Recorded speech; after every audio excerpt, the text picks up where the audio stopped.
Hi everyone, welcome back to part 2 of digestion and absorption. अगर आप लोग ने इसका पार्ट 1 नहीं देखा, प्लीज़ पहले वो देखिए and then continue with this video for better understanding. So we know कि फूड जो है वो ओरल कैविटी माउथ से फैरिंग्स में जाता है। फैरिंग्स से it is carried by the food pipe that is oesophagus into the stomach, then it reaches the small intestines, large intestines, and finally जो waste material है this is excreted out by the body through the anus. Now हम एक एक करके structure देखेंगे। सो खाना खाया, वो माउथ में ओरल कैविटी में एंटर करा एंड देन वो फैरिंग्स रीजन में एंटर करता है। फैरिंग्स एक कॉमन पैसेज होता है फूड के लिए भी और एयर के लिए भी।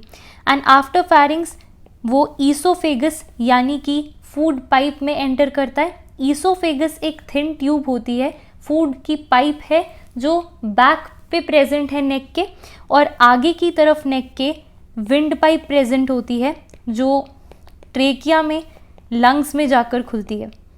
ऑल्सो जो रूफ होता है ओरल कैविटी का या हमारे माउथ का, उसको पैलेट बोला जाता है। जो फ्रंट पार्ट होता है रूफ ऑफ माउथ का that is formed by the hard palate, और जो बैक पार्ट है रूफ ऑफ द माउथ का that is called as soft palate. तो सॉफ्ट पैलेट का ही एक पार्ट होता है जिसको यूवुला बोला जाता है। आप कभी मिरर में अपने थ्रोट को देखोगे तो आपको एक हैंगिंग स्ट्रक्चर दिखता है, उस हैंगिंग स्ट्रक्चर को ही यूवुला बोला जाता है। यूवुला का मेन फंक्शन होता है कि वो प्रिवेंट करता है कि खाना जो है वो आपके नोज में ना चला जाए। So the soft palate prevents the uvula prevents the food from going up to your nose. आप इस डायग्राम में भी अप्रिशिएट कर सकते हो। सो ये माउथ है, माउथ के जो रूफ का एंटीरियर पार्ट है that is formed by the hard palate, और जो पीछे वाला पार्ट है roof of the oral cavity का that is the soft palate. और सॉफ्ट पैलेट में ही एक हैंगिंग स्ट्रक्चर दिखता है that is known as uvula which will prevent the food from entering into the nasal cavity. ये uvula nasal जैसे ही खाना यहाँ से आएगा ना, तो ये यूवुला इस तरह से बंद हो जाएगा और खाने को नेजल कैविटी में एंटर नहीं करने देगा, और इस तरह से ये फूड पाइप में एंटर हो जाएगा। अब ऊपर नेजल कैविटी में ना जाए उसके लिए तो यूवुला है। अब विंड पाइप में खाना ना जाए उसके लिए भी तो कोई स्ट्रक्चर होना चाहिए, और वो होता है एपिग्लॉटिस। एपिग्लॉटिस एक कार्टिलेजिनियस फ्लैप है। ये कार्टिलेजिनियस फ्लैप है जो इस तरह से बंद हो जाएगा, विंड पाइप में नहीं जाने देगा खाने को, right.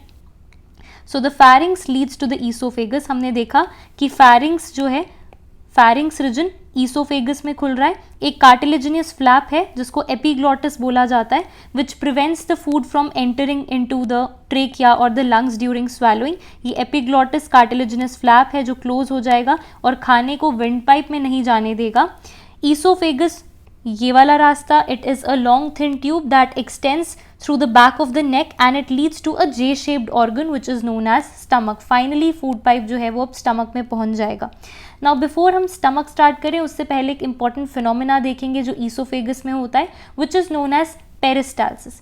Peristalsis series of wave like muscle contractions है, मतलब कंट्रैक्शन होती है और रिलैक्सेशन होती है। ईसोफेगस के वॉल में जो मसल्स होते हैं वो कंट्रैक्ट करते हैं, रिलैक्स करते हैं।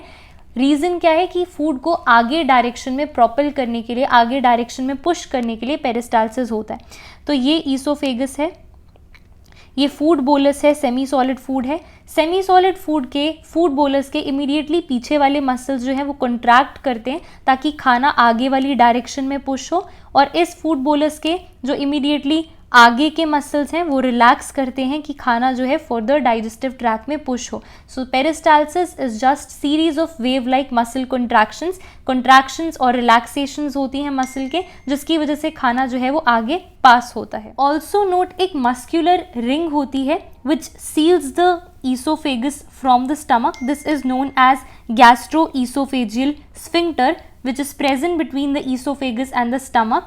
Normally sphincter तब खुलता है जब आप swallow करते हो, allowing the food to enter in your stomach. Rest of the time ये squeezed रहता है tightly ताकि खाना जो है और जो acid है वो stomach से कहीं back flow ना कर जाए esophagus में. So it is going to open when you swallow, that allows the food to enter into the stomach. Before moving की स्टमक के बाद स्मॉल इंटेस्टाइन्स पढ़ना है, उससे पहले हम एलिमेंट्री कैनाल की वॉल्स को देख लेते हैं। तो फर्स्ट वीडियो मैंने आपको बताया था कि एलिमेंट्री कैनाल एक मस्कुलर ट्यूब है जो माउथ से एनस तक एक्सटेंड करती है। तो अगर हम एलिमेंट्री कैनाल का एक ट्रांसवर्स सेक्शन लें तो उसमें हमें कौन कौन सी वॉल्स नज़र आती हैं। तो सबसे आउटर मोस्ट लेयर जो दिखती है उसको सिरोसा बोला जाता है। सिरोसा सबसे आउटर मोस्ट लेयर होती है। उसके बाद उसके अंदर आती है muscularis layer. Muscularis layer is formed by the smooth muscles और ये 2 लेयर्स में अरेंज्ड होती है। बाहर वाली लेयर होती है लॉन्गिट्यूडिनल मसल्स की लेयर और इनर लेयर होती है सर्कुलर मसल्स की लेयर। तो सबसे पहला है सिरोसा, उसके बाद है लॉन्गिट्यूडिनल मसल्स, देन है सर्कुलर मसल्स की लेयर।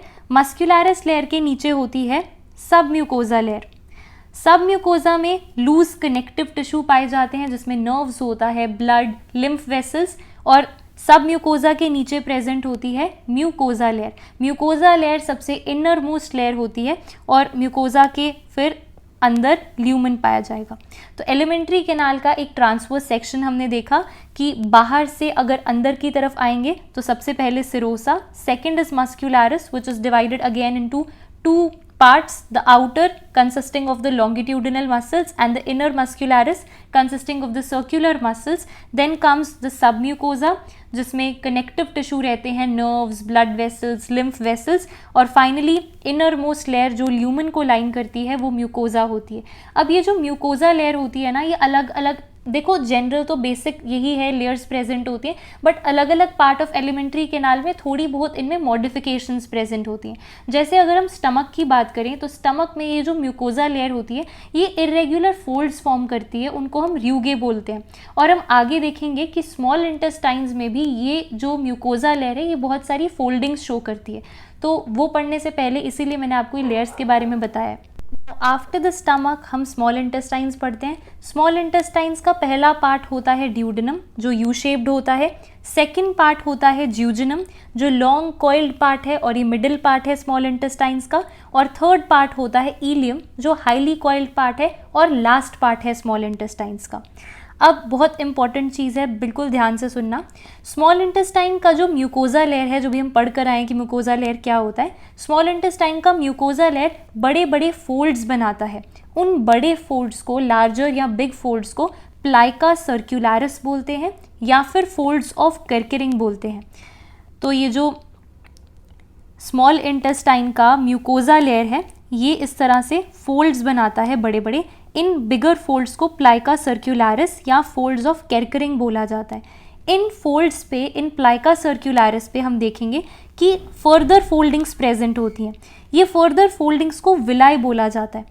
एक विलाई को हम विलस बोलते हैं, इसका सिंगुलर फॉर्म विलस होता है। तो हम अगर एक विलस को एनलार्ज करके देखें, इसको फर्दर हमने एनलार्ज करके देखा है, तो विलस पे भी बहुत सारे तरह के सेल्स प्रेजेंट होते हैं, बहुत सारे सेल्स प्रेजेंट होते हैं और इन विलस सेल्स को एंटेरोसाइट्स बोला जाता है। So villus is made up of many cells which are known as enterocytes. अब हमने विलस के एक एंटेरोसाइट को भी जूम करके देखा, तो ये विलस का सेल है और इसके ऊपर फर्दर फोल्डिंग्स प्रेजेंट होती हैं जिसको माइक्रोविलाई बोला जाता है। तो आप समझ रहे हो, स्मॉल इंटेस्टाइन का म्यूकोजा लेयर बड़े बड़े फोल्ड्स बना रहा था जिसको प्लाइका सर्कुलरिस या फिर फोल्ड्स ऑफ कर्केरिंग बोला जाता था। उन फोल्ड्स के ऊपर भी फर्दर फोल्ड्स प्रेजेंट होते हैं जिसको विलाई बोला जाता है। अगर हम एक विलस को एनलार्ज करके देखें तो वो फर्दर सेल्स का बना होता है जिसको एंटेरोसाइट्स बोलते हैं। और अगर हमने एक एंटेरोसाइट को जूम करके देखा तो उसमें फर्दर फोल्डिंग्स प्रेजेंट है जिसको माइक्रोविलाई बोला जाता है। तो आप देख रहे हो इतनी सारी जो फोल्डिंग्स बन रही हैं स्मॉल इंटेस्टाइन्स में, प्लाइका सर्कुलरिस, विलाई, माइक्रोविलाई, इनके फंक्शन क्या है? इनका फंक्शन है कि ये एब्जॉर्प्शन के लिए सरफेस एरिया को इंक्रीज कर दे। Also villi are supplied with the network of the capillaries and there is a large lymph vessel which is known as lacteal। अब जो हमारे विलाई बन रहे हैं इनके बेसिस के बीच में जो स्पेसेस प्रेजेंट है, जो पिट्स प्रेजेंट है, इनको क्रिप्ट्स ऑफ लाइबरकन बोला जाता है। या बोलें कि जो विलाई के बीच में गड्ढे प्रेजेंट हैं, इस तरह से पिट्स प्रेजेंट हैं, उनको क्रिप्ट्स बोला जाता है, क्रिप्ट्स ऑफ लाइबरकन। ये इंटेस्टाइनल ग्लैंड्स होते हैं and they are found in between the basis of villi of small intestines. अब इन पिट्स में यहाँ पे सेल्स प्रेजेंट होते हैं डिफरेंट टाइप्स के, Paneth cells, goblet cells and argentaffin cells. Paneth cells lysozyme secrete करते हैं, लाइसोजाइम का एंटी बैक्टीरियल प्रॉपर्टी होता है।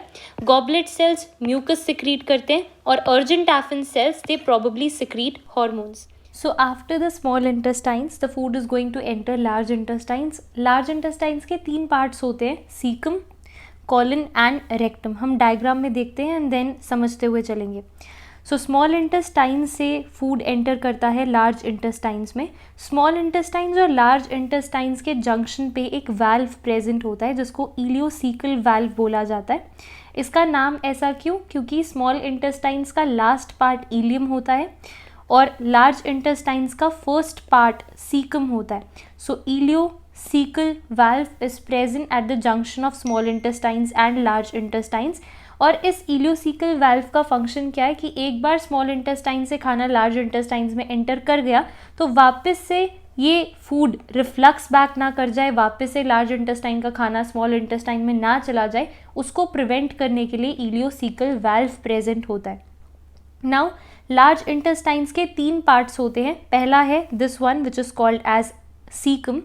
सीकम एक स्मॉल ब्लाइंड सैक है. ब्लाइंड सैक क्यों बोलते हैं? सैक इसलिए क्योंकि सैक जैसा अपीयरेंस है इसका. और ब्लाइंड वर्ड क्यों यूज़ करते हैं? ब्लाइंड का मतलब होता है जिसकी सिर्फ एक ही ओपनिंग होती है और दूसरे एंड से वो क्लोज्ड होता है.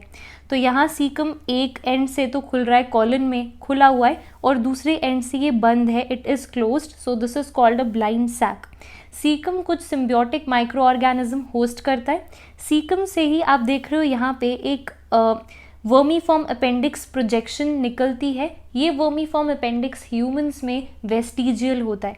वेस्टिजियल का मतलब क्या होता है कि एंसेस्टर्स के टाइम पे हमारे किसी टाइम पे फंक्शनल होगा बट आजकल के टाइम में it has lost its function. So this is vestigial. Vermiform appendix arising from caecum is vestigial in humans.